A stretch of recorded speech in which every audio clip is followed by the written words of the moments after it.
Asesinatos en la escuela del perro, capítulo 3. El encierro. Cuando el hombre volvió a su asiento, la periodista primero acomodó unas hojas en las que había tomado algunas notas y después apretó el botón rojo y el blanco de su grabador. Bueno, estoy más que atenta, comisario. Y mi compañera y yo caminamos. La casa de la señorita Dora estaba casi a 10 cuadras de la escuela. Cuando llegamos, sin más ni más, tocamos el timbre. —Che, Quinteros —dijo Anaí al ver que tardaban—, mejor nos vamos. No pude contestarle porque en ese momento un hombre nos abrió la puerta. Era delgado, morocho, con poco pelo y unos ojos ni grandes ni chicos, no muy alto, un hombre común y silvestre, va. Pero había algo en él que llamaba la atención, su piel. Tenía la cara toda llena de marcas como si hubiera tenido viruela. Cuando nos vio, preguntó qué queríamos. Entonces yo, medio atragantado, le dije que nos mandaban de la escuela. Ejen a buscar unas pruebas que nos tomó la señorita Dora, ¿sabe? No, no sé, contestó, casi le diría de un mal modo. Pero pasen, capaz que las encuentro. La invitación no dejaba lugar a dudas, así que pasamos y en cuanto estuvimos adentro, escuchamos la puerta de la calle que se cerraba detrás de nosotros.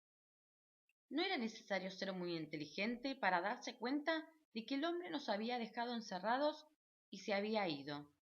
Anaí se puso blanca y yo, ay, nunca en mi vida había tenido tanto miedo. Al principio me quedé duro, como paralizado, pero después entendí que tenía que hacer algo porque Anaí parecía de madera. Me di cuenta que no podía contar con ella. Lo primero que hice fue mirar alrededor. Por un segundo me distraje pensando que esa casa no se parecía para nada a la dueña. En el comedor, donde nos habíamos quedado parados, había una gran ventana que daba al patio. El lugar se veía, me atrevo a decir, que se veía alegre. Las paredes anaranjadas, combinadas con madera, muebles brillantes, nuevitos, los pisos con olor a cera, y lo que más me impresionó fue el retrato. Era la foto de una mujer muy, pero muy parecida a la señorita Dora, aunque se notaba que era mucho mayor que ella. Enseguida supe que era la madre. El cuadro que estaba apoyado sobre la mesa baja tenía al lado un jarrón con flores que empezaban a marchitarse. De repente me sentí triste. Seguramente mi maestra había puesto esas flores, seguramente había querido a su mamá. En ese momento tuve la sensación de que empezaba a conocerla, una persona distinta de la que ella misma mostraba, una persona con buenos sentimientos. Pero no tuve mucho tiempo para seguir pensando en Dora, porque Anaí se había puesto a llorar. Entonces también a ella la vi como si fuera otra. Me di cuenta de lo linda que era. Su cabeza me llegaba al hombro.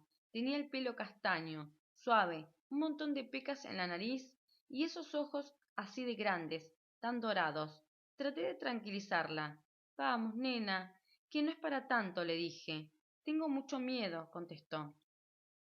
Fue cuando sin darme cuenta, supongo que para que se le fuera el susto, le agarré la mano. La pobre temblaba, y yo también, pero por ella me hice el fuerte.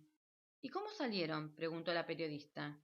Eso fue lo cómico. Resulta que al principio tratamos de salir por cualquiera de las ventanas, pero fue imposible porque tenían una traba que no pudimos abrir. Después corrimos al baño, la cocina. Cuando entramos en el dormitorio fue impresionante. Por todas partes había ropa de la señorita Dora, ropa que le habíamos visto puesta no hacía mucho. Eso nos impactó bastante. Entonces volvimos al comedor, cuando escuchamos unas voces afuera. Otra vez, muertos de miedo, nos agarramos de la mano, hasta que al final se me ocurrió volver a la puerta de la calle. Aunque sea, nos ponemos a gritar. Puede ser que alguien nos oiga, dije. Ahora usted no va a creer lo que le digo. Lo bien agarramos el picaporte, la puerta se abrió. No tenía llave. ¿No es ridículo? De más está decirle que en cuanto estuvimos en la calle, más que corriendo salimos volando. ¿Y a dónde fuimos? A hablar con mi papá para contarle lo que había pasado y decirle que teníamos una pista. Pero, ¿qué pista es esa? Se indignó mi padre. Por favor, que tienen que meterse en líos. ¿Cómo se enojó? Nos dijo que no se nos ocurriera volver a interferir, que eso era un delito y que nos podía pasar algo, y que, qué sé yo, nos dio tantas recomendaciones.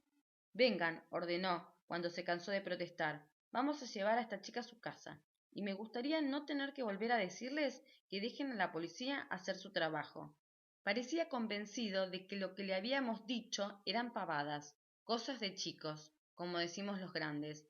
Sin embargo, cuando volvimos de llevar a Anaí, lo escuché llamar a la comisaría y dar las señas del hombre. ¿Lo encontraron? Preguntó la periodista. Sí, en cuanto fueron. ¡Qué papelón! Resultó ser el único pariente de mi maestra. Carlos se llamaba. Vivía en el interior y estaba en Buenos Aires desde hacía algo más de un mes, porque él y la señorita Dora habían recibido la noticia de una herencia o una cosa por el estilo.